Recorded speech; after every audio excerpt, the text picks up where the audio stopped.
It's a blessed day. Once again, we meet on your show. Thank you very much for those that support the gospel of the freedom of the Zimbabwean people.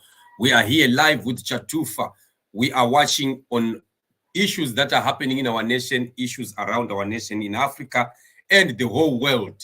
In interesting times that we are watching as things continue to unfold right in our neighboring country, South Africa, as the ANC decides to discipline NEC members resisting the DA coalition. As you understand, there is the talks that are going on right now on the issue of the coalition, and the ANC is having misunderstandings, disagreements from right inside the party itself, with members separated, two groups, one faction vying for the DA coalition, the other, resisting that and preferring to be in coalition with the black-led parties. So this has been an impasse. This has been a serious deadlock that we have continued to see happening within the ANC. And in the past shows, I've been saying to you, family, that it has been very, very difficult looking at the process and the time. Remember, this very Friday that is coming, the parliament is supposed to be sitting down. But as of now, as we are speaking right now, there's still disagreement. And when you see the ANC still at a time where they are still fighting from inside their house, it is really a bad, bad scenario. Because when are they going to agree to the point of now getting to the next stage of agreeing with the other people that are coming from other political parties? It is a very, very unfortunate incident, unfortunate situation, but it is going to be really delaying the process of governance, because government has to begin functioning. If they continue squabbles and fighting and pushing and pulling, it's not going to work at the end of the day, because the country will suffer at the end of the day. And this is not a good precedent. This really is not supposed to be going this way. But are we surprised? No, we are not. We have talked about this very thing as from last year. We spoke about this, and I gave you this very scenario that after the defeat of the ANC, they are going to have a hurdle. They are going to have a tough time of which parties they are going to come into agreement with. So now there are different groups that are failing to agree, and all of a sudden they are now deciding to punish those that are deemed to be resisting the DA. So it's really not going to work, because it's going to break the ANC even further. So we have a report here that says disciplinary hearing for ANC NEC. This is NEC, this National Executive Council members who criticize decision to invite DA to government of national unity. So this is what is happening. And the ANC says National Executive Committee NEC members who continue to challenge its decision to invite parties to join the government of national unity announced by President Cyril Ramaphosa last week will face disciplinary action. This has been viewed by some in the party as censorship. Senior NEC members, including Zweli Mkhize, Lindiwe Sisulu, have been among the most vocal critics of the proposed government of national unity, which would see the ANC with among other parties, the Democratic Alliance, the DA. They have insisted, argued for a coalition arrangement with the EFF and Umkhonto weSizwe Party, despite the NEC decision to call parties to join the ANC in the broad-based government of national unity. The ANC has now insisted that no one should make statements contradicting the party position in the statement read by Ramaphosa last Thursday at the conclusion of last week's lengthy NEC meeting on who to form a government with.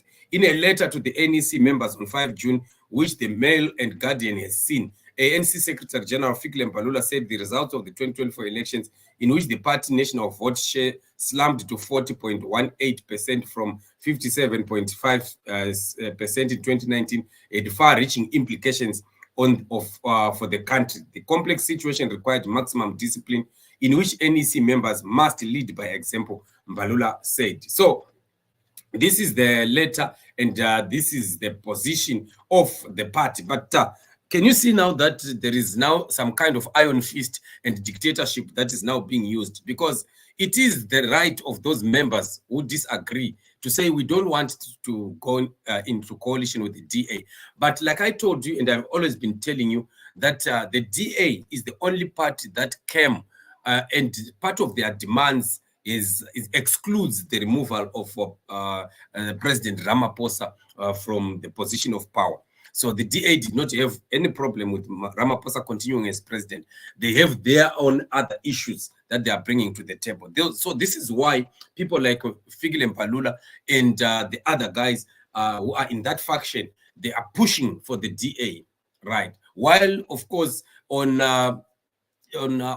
African perspective, the DA is perceived to be a white-dominated party. It is perceived to be, a representation of where South Africa came from, where South Africa is saying they liberated themselves from. So that now becomes a bone of contention, so difficult to solve.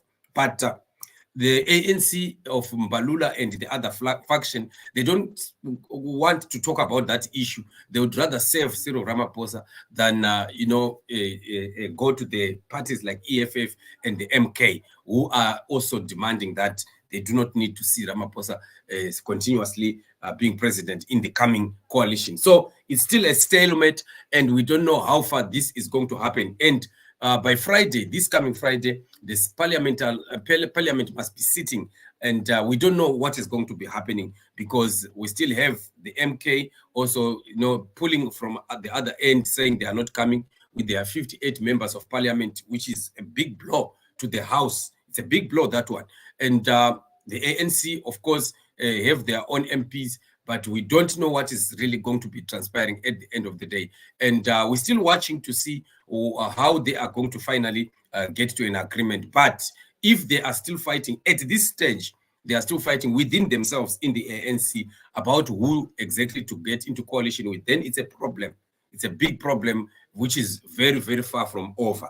And the idea of bringing some people under discipline and, threatening the other members, it's not going to be working at the end of the day, because I see it being a catalyst to more divisions and even more bad blood amongst members of the ANC. It could cause factionalism again, because those that are victimized, they are going to sympathize with each other. Those that are being taken for disciplinary hearing and threatened, they are going to form their own group and sympathize with each other. They will be in solidarity with each other, while those that are persecuting the others will be in their own corner. So this will end up, creating this. There might be another third group of people that are not on either side, who are neutral.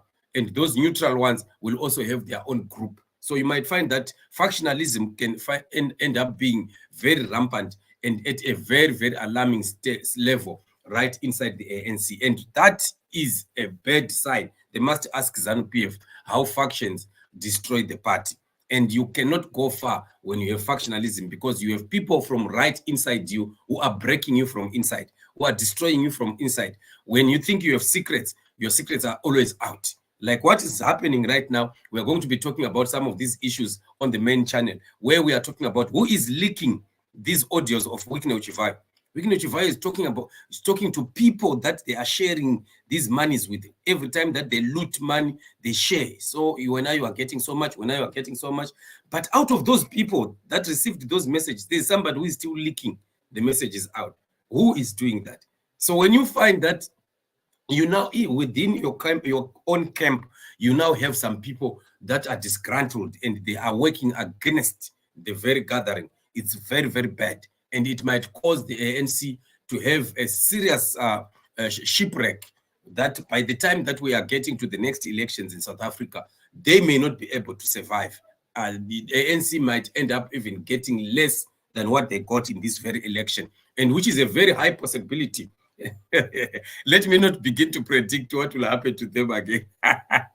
Let me wait for now. There's a time that is coming that we will talk about it. But definitely, I don't see ANC becoming better after this time in any other election that could be coming in South Africa. I don't see them becoming better. They are actually going to be going even down and down. You might find themselves next time having 20%. And once they have 20%, they are a minority party, then the party will just die a natural death. It will just go and join all other, curable diseases, like what has happened to COVID-19. So this is what is happening, family. We are watching to see how far things are going to go on. My sister Judith, how are you? I hope you are great. Thank you so much for the support. You are one of the very, very staunch supporters of this platform. Thank you so much. She says these all Madalas, they don't want just to resign power to young people. They should sit down and eat their money they stole in the country, rich already. Yeah, especially the issue of crimes. I think it's one of those things that they are afraid of. They are afraid of crimes. These guys commit a lot of crimes when they are there on the seats of power. So now for them to leave, now they are afraid because they know that the skeletons in their cupboards will wake up and start following them right in the public domain. So they are afraid of such things. They want to protect themselves by staying in power. That is the problem that we have with these, especially these liberation parties like ZANU-PF and the ANC. Katie says, a very good morning, Chatufa family. Jesus Christ reigns. Thank you very much. Teddy says, what we want in our South Africa for the party that create jobs for everyone in South Africa. Exactly. That is what I was saying, Brother Teddy, that the most important thing is not about themselves as politicians. The most important thing is not about their own interest. What is most important is that they must work together. They must come up to a compromise so that government can start working. Because if they fail to get to a compromise and have a coalition working, or whether it's a government of national unity, what it means is the processes of government will be delayed. The government will not be able to operate. It means services that government is rendering to the people of South Africa are going to be affected. And that is not right, because South Africans deserve to have a working country. They voted for the politician. The politician must get into office and function. This idea of politicians disagreeing for personal reasons is not right. So if the ANC and Mbalula and that faction of Mbalula want to just join the DA for the sake of saving Ramaphosa, not for the interest of the country, then that is wrong. You can't sacrifice South Africa on behalf of an individual. Individuals come and individuals will go, but South Africa will remain there. And South Africa has a future, and it is young people who also want to take over a better country tomorrow. So this is the story we are talking about here. My brother says, my blood brother in the struggle, Chatufa Chetisheti, thank you so much for being on the show. Gogo Ngube, thank you so much for the greeting. She's here also supporting and standing for the family. Thank you so much. We are so excited. Let's continue to pray that God intervenes in South Africa. God touches the hearts of the politicians, that they don't just put their interests first. They must put the interests of the country. God must put fear in the politicians, and for them not to continue selfish. We don't want selfish politicians. What we are seeing with the ZANU-PF, we don't want to see it ever happening in any other country. And we are saying congratulations to South Africa.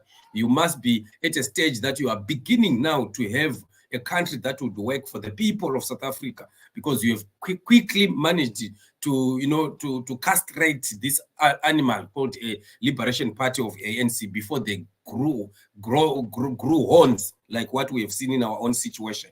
These parties must not overstay. Politicians should never overstay anyway. If politicians overstay, they start to grow a stiff neck and they grow a thick skin. They start to think that they are the gods. They can do anything they want and nobody will challenge them. I've started to hear Gwedemantashe and Fikile Mbalula beginning to speak like that, speaking the language of ZANU-PF, of saying, what will you do to us, and things like that. We'll never lose power. But unfortunately, it has gone the other way. God is also in it, in the move of South Africa. We pray for South Africa that things get better and better. ANC must go. It is the major reason why we are in this mess today. Definitely, this is very, very true. This is very true. These liberation parties have failed Africans. They must go. It is high time that the whole of SADC must get rid of these liberation parties. Chama Pintus must go. ANC ZANU-PF must go. BDP in Botswana must go. Frelimo in Mozambique must go. All these parties must just go. We want to see young people coming in. We want to see the Julius Malemas. We want to see the Mosima Imani. We want to see these young people coming into politics. We want to see the Nelson Chamisas coming up And these people will start to bring a new scope. The people like Hichilema, those are the people that must start to take Africa or Southern Africa to the next level. So let us pray. But God has already started the move. It's happening all over SADC. It's happening all over African countries. Thank you so much for those that have joined us on the show. Remember, as always, to subscribe to the show so that we will continue to be giving you updates each time that we are live. We have quite a number of issues that we are going to be talking about. So don't go away. After this very minute, I'm going to be coming back again with yet another story and more stories again on South Africa. So don't go away. Thank you, family, for joining me. You are blessed.